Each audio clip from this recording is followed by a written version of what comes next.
Hello again everyone, Vince Lau here with another POCUS TE series case. Today we'll be going over shunts, specifically of the atrial septum, in looking for ASDs and PFOs, and the principles around a bubble study. In my own practice, I routinely look for shunts and perform bubble studies in patients with refractory hypoxemia, especially if they don't respond to increases in FiO2. We will also review the principles around calculating a shunt fraction, otherwise known as a QPQS, to help aid confirmation of directionalities of a shunt, but also its severity. Again, this is not a comprehensive overview of TEE, as we will specifically be looking at defects associated with the atrial septum as cause of shunts and highlights in this case. For a more comprehensive overview of TEE, please consider the options listed. Getting to the case, we have a 66-year-old female admitted with a cyanotic hypoxemic respiratory arrest. EMS arrives on scene and SATs are only 50%, and ROSC was achieved after intubation and multiple rounds of CPR and epinephrine. Patient had a known Ebstein's anomaly, which is a congenital malformation of the heart that is characterized by apical displacement of the septal and posterior tricuspid valve leaflets, leading to atrialization of the right ventricle. She had associated TR and RV dilation secondary to a known PFO and normal LV function prior. Her PFO was closed by a occluder device secondary to a DVT, causing a paradoxical emboli across the PFO and a ventral stroke, which was previously treated with Coumadin. She was sent to ICU for post-arrest care, including hypothermia protocol, and there was a query for ongoing shunt given refractory hypoxemia despite maximal oxygen. So to start off, we have a normal case example in a patient with ARDS and refractory hypoxemia, where we want to rule out any structural shunts. So this is the mid-esophageal bicaval view at 90 degrees. To get here, we start with our mid-esophageal forechamber, add 90 degrees to the omniplane, and then we subsequently do a right-hand turn or clockwise turn of the probe in our hands to get to right-sided structures, such as the RA, SVC, and IVC. To orientate you, this is the left atrium, seen here, right atrium, seen here, interatrial septum, seen here, IVC, and SVC, seen here. We want to decrease the depth or increase the zoom to focus in on the interatrial septum. Next, we throw color across the interatrial septum, and we turn down our Nyquist to a low level of 20 centimeters per second or a mid level of 45 centimeters per second in order to pick up jets of low flow through the interatrial septum. Next, what we do is small clockwise and counterclockwise turns of the probe in our hands in order to sweep through the interatrial septum to look for defects and a jet indicating a shunt, which there is none in this patient. In addition to visually inspecting for a shunt, we also want to perform a physiologic test to look for one as well. This is done by performing an agitated saline bubble study. This is done by having IV access to the patient and hooking it up to a 3-way Luralock system. Attached to the system is a sterile 10 cc saline flush and an empty 10 cc syringe. So as we can see here, we have our 3-way stopcock Luralock system, and we attach the 10 cc syringe that's empty with 1 cc of air in it, and then we also attach the sterile 10 cc saline flush to the other end. With the 3-way closed off to the patient, we mix the two syringes attached by injecting their contents back and forth until the air is mixed in with the sterile flush to agitate it. Once you've set up your system, attach the 3-way Luralock to the patient's IV, as seen here. Continue mixing with the off position towards the patient's IV, and when your sonographer is ready to record images, turn the 3-way Luralock so that it's open to the patient, and then inject the contents of the agitated saline syringe into the patient's IV. During a bubble study, at least one cardiac cycle must be captured before bubbles are injected, as to be able to time if and when the agitated saline contrast crosses over from the right side of the heart to the left side of the heart. I usually put my clip lengths to about 15 to 30 seconds to capture the full length of the bubble study. If there are no bubbles crossing over from the right to the left-hand side, there's unlikely a structural right to left shunt, intercardiac or interpulmonary, as the agitated saline microbubbles are normally scrubbed out by the lungs. If the bubbles cross over within 1 to 2 cardiac cycles, this likely means there's an intracardiac shunt. If the bubbles cross over within 4 to 6 cardiac cycles, this likely means that there's an intrapulmonary shunt. So having a look at our mid-esophageal forechamber view, we injected our agitated saline into the patient after at least one cardiac cycle has passed, And then we look for evidence of bubbles crossing over from the right-hand side to the left-hand side. As we can see in this example, there is no crossing of bubbles from the right to the left side, indicating there is unlikely a structural intracardiac or intrapulmonary shunt as a cause of this patient's ongoing hypoxemia. Getting to some actual case examples of intraatrial shunts, we have the example here of a PFO. We're in the mid-esophageal bicaval view at 90 degrees with the left atrium, right atrium, SVC, IVC, as well as the intraatrial septum.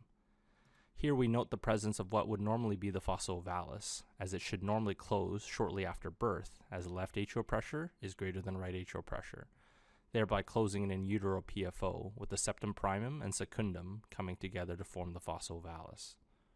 However, in this case, we see a mild separation between the septum primum and secundum, indicating the presence of a PFO as we sweep through the intraatrial septum.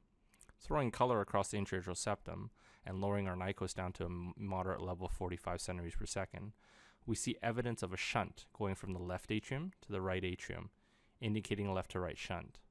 Even when we turn the Nyquist level back up to high, we still notice the presence of a jet, which is blue, indicating the flow is going away from the probe from the left atrium towards the right atrium, confirming a left to right shunt. And we also see a separation of the intraatrial septum of the PFO as we zoom in. As you can imagine, an agitated saline bubble study should be negative in this situation, as the patient has a left to right shunt, which will prevent bubbles from crossing over the intraatrial septum at the level of the PFO. And as we can see here, from the SVC, injection of microbubbles, contrast agitated saline, opacification of the right atrium, but no bubbles crossing over to the left atrium. To confirm this finding, though, we also have to perform another subsequent bubble study with a Valsalva maneuver, which will be explained momentarily. Here's another example of a left to right shunt, this time an atrioseptal defect, or ASD. We see here on a mid-esophageal four-chamber view, as we rotate our probe to the right-hand side, we see a noticeable hole within the intraatrial septum. This is best seen when our probe interrogation is not parallel to the dropout defect itself. For example, if we're perpendicular to the defect, as seen here, then it's most likely a real defect, rather than a dropout effect of being parallel. This is also why intraatrial septal defects are best seen and interrogated in the subcostal view during transthoracic echo, as the intraatrial septum is perpendicular to the probe, and the flow will be parallel to any Doppler interrogation. Here we switch to the mid-esophageal bicaval view, and we've thrown a color blocks across the ASD, and we see lots of alias flow across the defect, coming from the left atrium down to the right atrium, indicating a left to right shunt. This is the typical directionality of most ASDs, as in most patients, left atrial pressure is greater than right atrial pressure. In this image of the mid-esophageal bicaval, we've zoomed in and frozen the image to measure the size of the ASD. In adults, small ASDs are less than 6 millimeters, moderate ASDs are 6 to 12 millimeters, and large ASDs are greater than 12 millimeters. So in this case, this ASD would be considered large at 13 millimeters. To confirm that this is indeed a left to right shunt through this ASD, we perform a bubble study, and we expect that there will be no crossing of bubbles from the right to the left-hand side. To confirm that this is indeed a negative bubble study, we also need to perform a Valsalva maneuver on the patient. With an awake and cooperative patient, this can be done by asking them to strain their abdominal muscles, just like asking them to bear down. This transiently decreases right atrial pressure by decreasing preload. When we ask them to release this pressure or relax, this transiently decreases intrathoracic pressure, causing increased preload to the right side of the heart, and thereby increasing right atrial pressure transiently. This will help to push blood across a PFO or ASD if present, and thereby reverse a left to right shunt to a right to left shunt, and bubbles may cross over to the left side through the defect.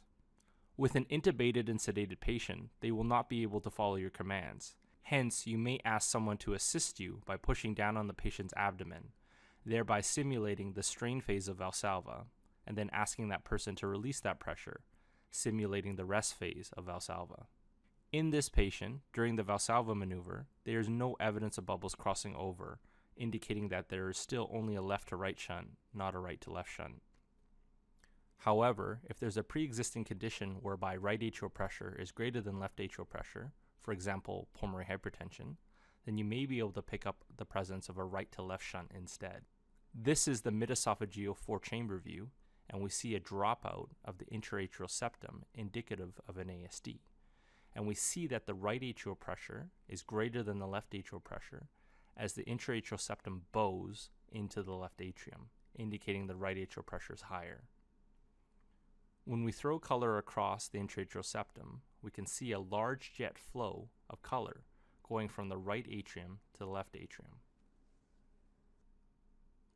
When we move to the mid-esophageal bicaval view with color, we see again an alias jet moving from the right atrium upwards towards the left atrium, as indicated by mostly red color Doppler going through the defect. This is all in keeping with a right to left shunt. To confirm this ASD has a right to left shunt, we perform this bubble study and notice that the bubbles cross the interatrial septum at the level of the ASD within 1 to 2 cardiac cycles. This makes this bubble study positive for an intracardiac shunt. When a bubble study is positive at rest, there is no need to repeat the bubble study with an additional Valsalva maneuver, as we want to minimize the amount of microscopic air emboli that cross over to the left side systemically.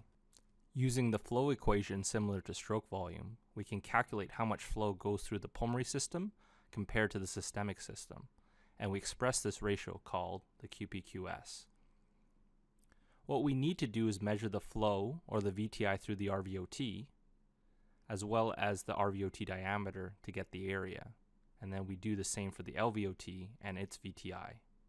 The flow for the RVOT VTI can be obtained usually off-axis from the aortic valve, short axis, otherwise known as the RV inflow and outflow view.